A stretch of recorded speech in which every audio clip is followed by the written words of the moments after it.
Welcome back. સમાચારમાં આગળ વાત કરીએ તો આપના નેતાઓ આજે જેલમાં બંધ ચેતર વસાવાને મળશે. દિલ્હી સીએમ અરવિંદ કેજરીવાલ અને પંજાબ સીએમ ભગવંત માન નર્મદાના રાજપીપળા જશે. કેજરીવાલની મુલાકાત હોવાથી જિલ્લા જેલ પર સુરક્ષામાં વધારો કરવામાં આવ્યો છે. ચેતર વસાવા સાથે 20 મિનિટ મુલાકાત કરી શકે તેવી સંભાવના. ચેતર વસાવાની પત્ની વકીલ અરવિંદ કેજરીવાલ અને ભગવંત માન મુલાકાત લેશે. જેલમાં બંધ ચેતર વસાવા સાથે મુલાકાત કરશે કેજરીવાલ. ચેતર વસાવા ભરૂચમાંથી ચૂંટણી લડવાની જાહેરાત કરી ચૂક્યા છે. નેત્રંગની સભામાં કેજરીવાલે આ જાહેરાત કરી છે. ગઈકાલથી દિલ્હી, પંજાબના સીએમ ગુજરાતમાં છે.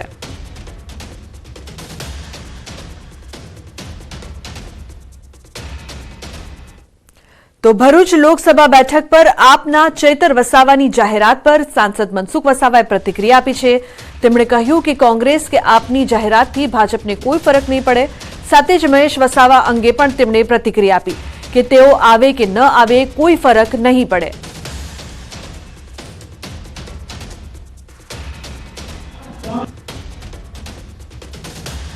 ચૈતર વસાવાને આમ આદમી પાર્ટી ઉમેદવાર તરીકે ડિક્લેર કરે કે પછી કોંગ્રેસવાળા એમનો ઉમેદવાર ડિક્લેર કરે, અમને કોઈ ફરક નથી પડવાની. એ ગુજરાતમાં મળી જશે. પણ એમને આ વહેમ છે.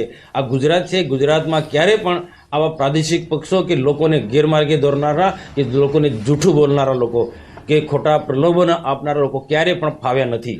જો મહેશભાઈ વસાવા ધારાસભ્ય હતા અને બીટીપીને આખા ગુજરાતમાં અને ભરૂચ વિસ્તારમાં મજબૂત કરવામાં એનો મહત્વનો ફાળો હતો. એ ભાજપમાં આવે કે નહીં આવે કે બીજા કોઈ પણ પાર્ટીમાં જાય, પણ ચૈતર વસાવાનો એક કાંટો કાઢી નાખવાનો એ ઉદ્દેશ્ય સાથે મહેશભાઈ વસાવા ચાલી રહ્યા છે. કારણ કે મહેશ વસાવાને પીઠ પાછળ ખંજર જો ભોયકું હોય, આ આપના નેતા હોય અને ચૈતર વસાવા, એટલે એ બદલાના ભાવનાથી મહેશ વસાવા ચાલે છે.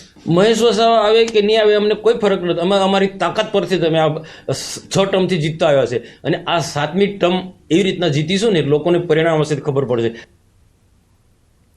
તો વલસાડમાં દીપડાના શિકારી ઝડપાયા છે. કપરાડામાં દીપડાનો શિકાર કરીને દાંત, નખ અને ચામડાને વેચવા જતા આરોપીઓને પોલીસે ઝડપી પાડ્યા છે. દીપડાના અવશેષો વેચતા 7 આરોપીઓમાં 2 માજી સરપંચ હોવાનો પણ ખુલાસો થયો છે. વન વિભાગની ટીમે છટકું ગોઠવીને તમામ આરોપીને ઝડપી પાડ્યા છે. દીપડાનો શિકાર કરવો અને તેના અવશેષો વેચવા તે ખૂબ ગંભીર ગુનો માનવામાં આવે છે અને આરોપીઓને 7 વર્ષની સજા અને દંડની જોગવાઈ પણ કરવામાં આવી છે.